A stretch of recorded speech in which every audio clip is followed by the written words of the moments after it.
Disampaikan oleh Profesor Dr. Kiai Haji Nasihin Hasan. Kepada beliau dihaturkan.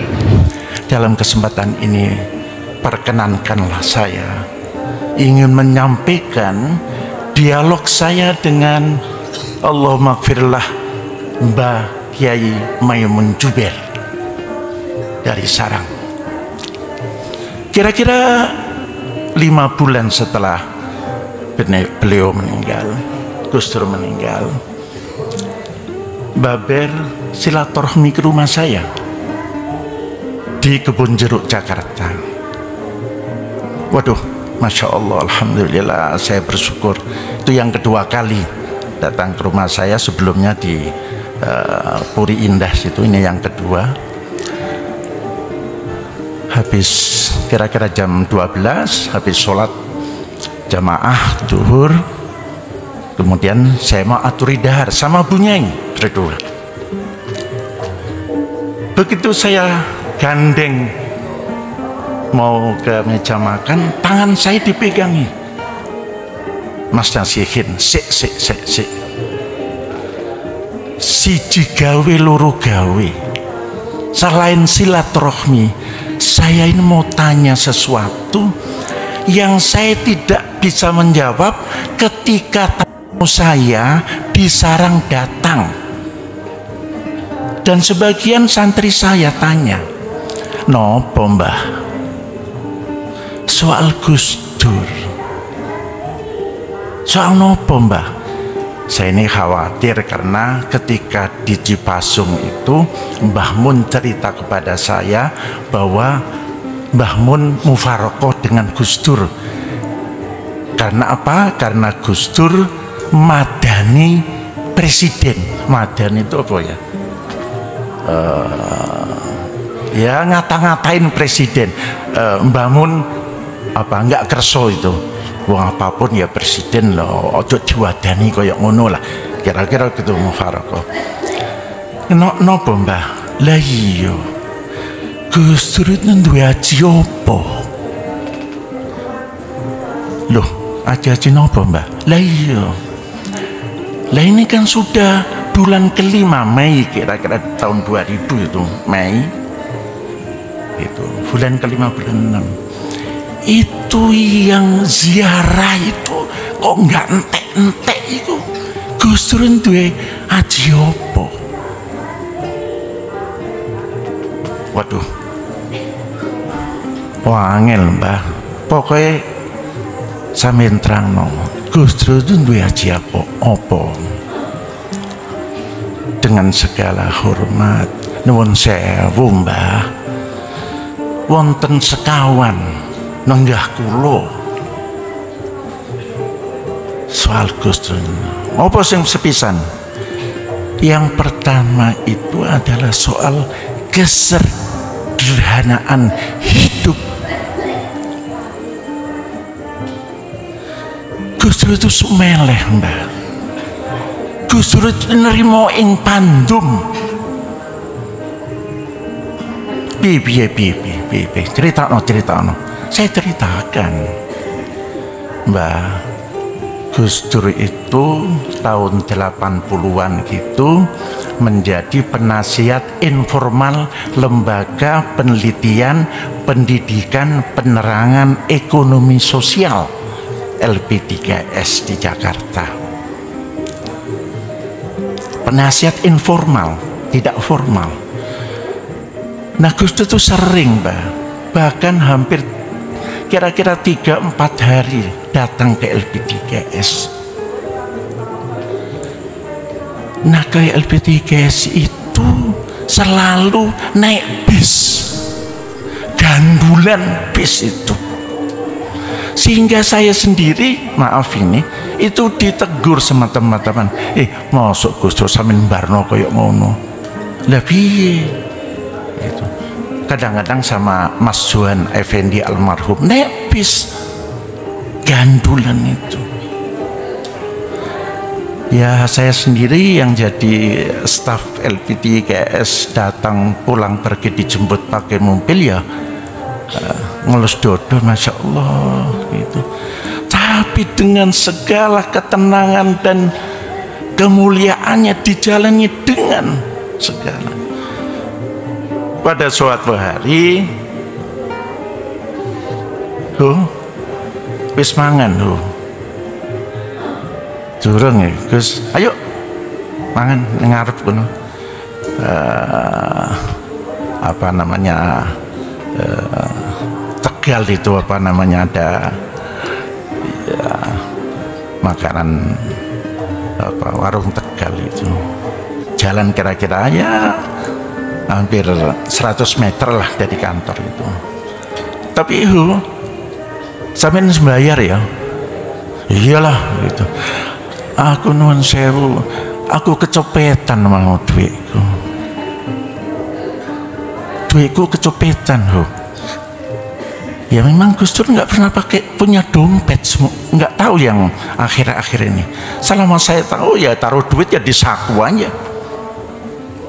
Masya Allah, begitu sederhananya. Pada waktu itu Gus Dur rajin nulis di Tempo. Saya kasih mesin tik yang agak bagus, nggak mau mesin tik sing tok tek itu. Ya terpaksa saya carikan, saya kasih meja tulis, saya kasih kertas. Mbok yo sing mikir titik nopo. Kenapa Gus? Aku njaluk kertas bekas saja. Kertas yang sudah sampai pakai, baliknya kosong gorene tangguh.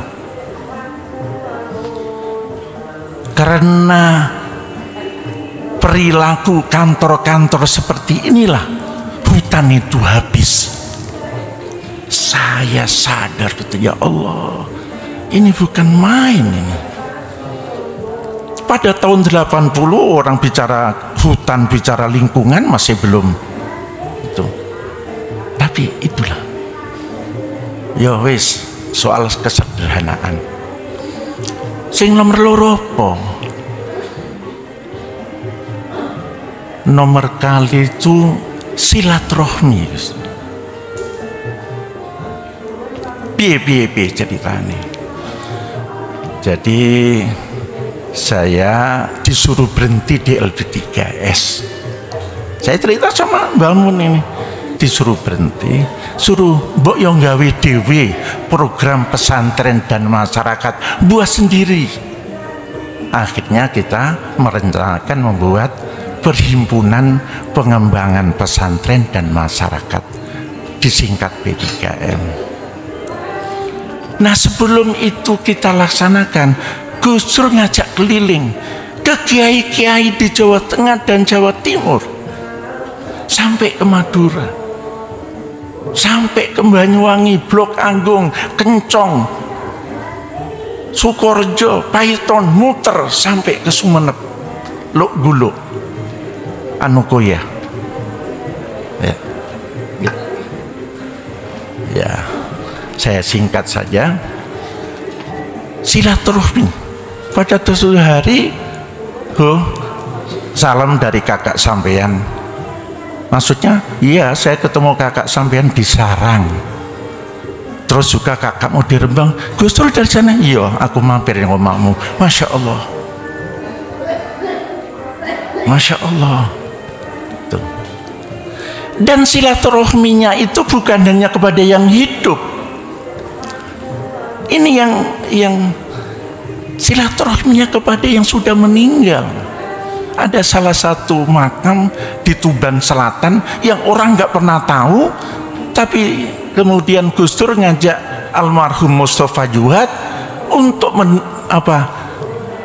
baca Yasin, baca tahlil di makam itu. Orang nggak pernah tahu. Habis itu kemudian sampai sekarang makam itu dikunjungi banyak orang. Dan ini panjang sekali ceritanya. Baik, silaturahmi. Nah yang ketiga itu lomo.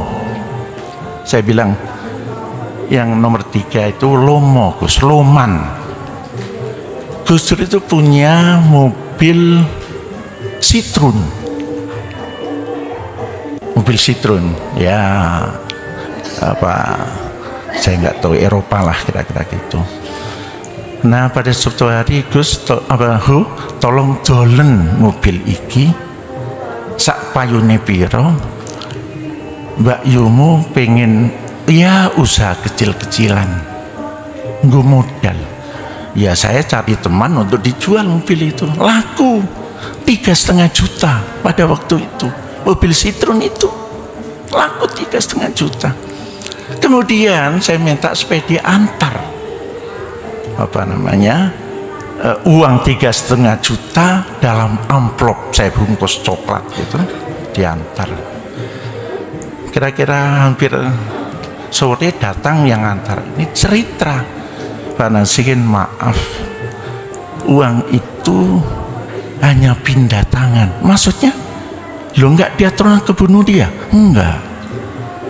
Jadi waktu saya datang ada tamu di depan itu, ada tamu cerita lah tuh, terus sampaikan Gus ini ada titipan dari Pak Nasihin dari mobil. Alhamdulillah, duit 1,5 juta tuh tanpa dihitung, tanpa dilihat, pindah tangan kepada tamu tadi itu 3,5 juta.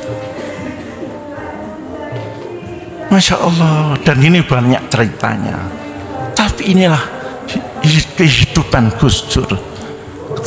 Soal kelumanan itu lomo, dan ini banyak ceritanya. Baik, sebenarnya ada satu lagi yang disebut Khariqul Andah,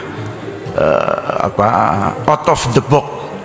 Jadi Gus Dur itu ingin, kalau menurut saya dalam memecahkan masalah ada 3. Pertama itu scientific problem solving, pakai ada ilmunya, ada teorinya. Yang kedua berdasarkan pengalaman.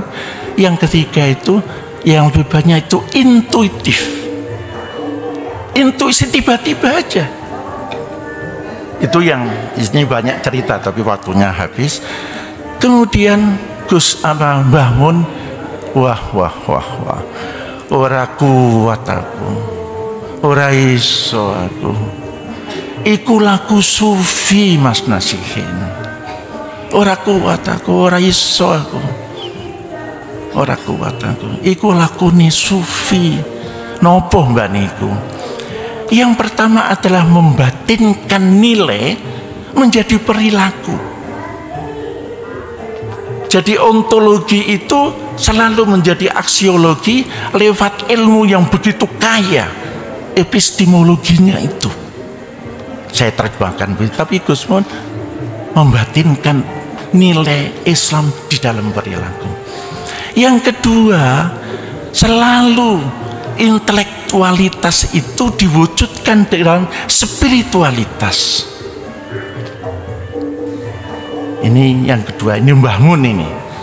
Nah yang ketiga itu tidak hanya jamali, tapi juga tajalli.